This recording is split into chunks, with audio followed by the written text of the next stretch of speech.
नमस्कार दोस्तों, आरोग्य प्रबोधन इस प्रोग्राम में आपका बहुत बहुत स्वागत है। मैं हूं डॉक्टर कल्याण घुड़के। आज हम इस विषय में चर्चा करने वाले कि हमें कोरोना हुआ कि नहीं। सबसे पहला विषय है हमारा, जो हमने टॉपिक ये रखा है कि जो हमने थंबनेल लगाया है उस हिसाब से ही लगाया है कि हमें कोरोना हुआ कि नहीं। आम आदमी के मन में एक शंका आ जाती है कि हमें कोरोना हुआ कि नहीं, हम ये कैसे समझें, कैसे जानें। तो देखिए दोस्तों, हम एक सिम्टम्स के और ये माध्यम लक्षणों के माध्यम से हम समझ सकते हैं कि हमें कोरोना के लक्षण है कि नहीं है, और वो टेस्टिंग करने के बाद हमें पता चलता है कोरोना है कि नहीं है। तो सब अब ये सारे विषय पर हम विस्तार से चर्चा करने वाले हैं। इससे पहले कि चर्चा करें, मेरा एक यूट्यूब चैनल है, इस यूट्यूब चैनल को सब्सक्राइब ज़रूर करें, लाइक ज़रूर करें, और ये ज़्यादा से ज़्यादा वीडियो लोगों को पहुँच पाए, इसलिए उसको शेयर ज़रूर करें। चलिए सीधा टॉपिक के ऊपर आते हैं। तो ये कोरोना के लक्षण आखिर क्या होते हैं, हम ये कोरोना को कैसे समझें, कोरोना के नॉर्मल लक्षण क्या होते हैं, जो हम आम आदमी सादी सरल भाषा में समझ जाए। तो ये लक्षण नॉर्मली ये 3 टाइप के लक्षण, नॉर्मल 3 विषय में, इसमें 3 तत्वों में डिवाइड किया गया है। नॉर्मली पहले जो सीवियर लक्षण होते हैं वो 3 दिन के लक्षण होते हैं। नॉर्मल 3 या 4 दिन या 5 दिन किसी को रह सकते हैं। हाई ग्रेड फीवर आता है नॉर्मली। ड्राई कफ होता है, ड्राई कफ मतलब सूखी खांसी आने की ज़्यादा संभावना होती है, और कुछ लोगों में बहुत थकावट आ जाती है। ये 3 लक्षण अगर आपको है तो आपको थोड़ा अवेयर रहने की ज़रूरत है, आपको थोड़ी सतर्क रहने की ज़रूरत है। ऐसे लक्षण बाकी बीमारियों में, बहुत सारी बीमारियों में होते हैं, लेकिन इसका मतलब ये नहीं कि हर एक को कोरोना हुआ है।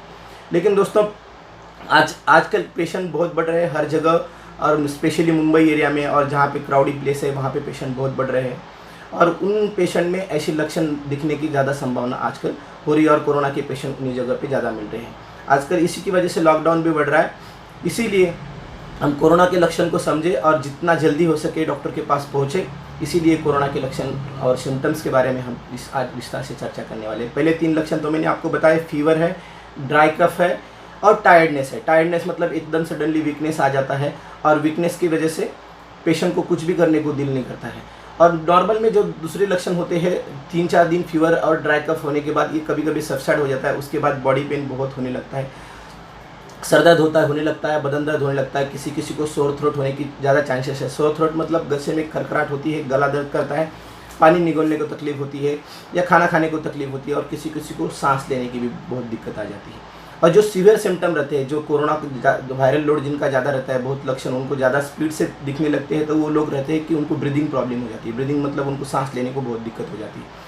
ऐसे लोगों में निमोनिया होने के चांसेस बहुत ज़्यादा रहते हैं। जब हम एक्सरे निकालते हैं तो उसमें निमोनिया का प्याज दिखने के भी बहुत ज़्यादा लक्षण होते हैं। देखिए 100 लोग अगर कोरोना के पॉजिटिव आते हैं तो उनमें से कम 80% लोग ये असिम्प्टोमेटिक रहते हैं। असिम्प्टोमेटिक मतलब उनको कोई लक्षण नहीं दिखते हैं।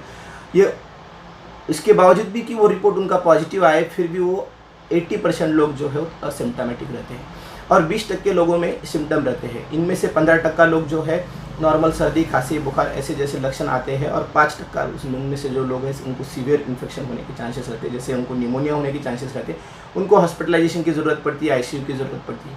लेकिन ये जो सिम्टम्स है, ये मतलब सर्दी, खांसी, बुखार और गले में दर्द, सांस लेने की तकलीफ़, ये सारे लक्षण अगर मिलजुल के, और उसमें और एक लक्षण जोड़ा गया है, 3 to 5% लोगों में ये पाया गया है। 3 to 5% नॉर्मली उनको कोई सर्दी, खांसी, बुखार के लक्षण नहीं होते, लेकिन डायरिया जैसे लक्षण होते हैं, जिनको लूज मोशन लगते हैं, और उसके बाद 2-3 दिन के बाद बहुत ज़बरदस्त वीकनेस आता है, टायर्डनेस बहुत फील होता है, और उनको चलने की हिम्मत नहीं होती है। ऐसे लक्षण भी कभी कभी कोरोना पॉजिटिव पाए जाते हैं।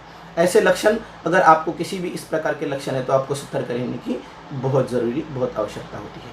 मैंने देखा है कि जो लोग ब्रीदिंग का प्रॉब्लम, जिन लोगों को ब्रीदिंग का प्रॉब्लम है, जिन लोगों में सांस लेने की दिक्कत है, 3-4 दिन पहले उनको बुखार था लेकिन अभी बुखार नहीं है, बुखार चला गया है, लेकिन अभी उनकी कंप्लेन यही होती कि बस आप मुझे थोड़ा भी चलेंगे तो बहुत थकावट आती है, मैं चल नहीं पाता हूँ, और बहुत कमजोरी आ जाती है, और मैं सांस लेने में मुझे दिक्कत है। ऐसे पेशेंट को हम SpO2 जाँच करते हैं। SpO2 मतलब O2 सैचुरेशन, जिसको हम बोलते हैं ऑक्सीजन लेवल। ब्लड की ऑक्सीजन लेवल जो हम मशीन लगाते हैं उसको हम पल्स ऑक्सीमीटर बोलते हैं। जो उंगली पे हम लगाते हैं उसमें उसकी नॉर्मल मात्रा जो रहती है वो 98, 99, 97 के आसपास ये नॉर्मल मात्रा रहती है। लेकिन जो कोरोना के मरीज होती है उनके ऑक्सीजन की सैचुरेशन बहुत ही ऑक्सीजन की जो सैचुरेशन होती है वो बहुत ही कम हो जाती है, 95 के नीचे आ जाती है।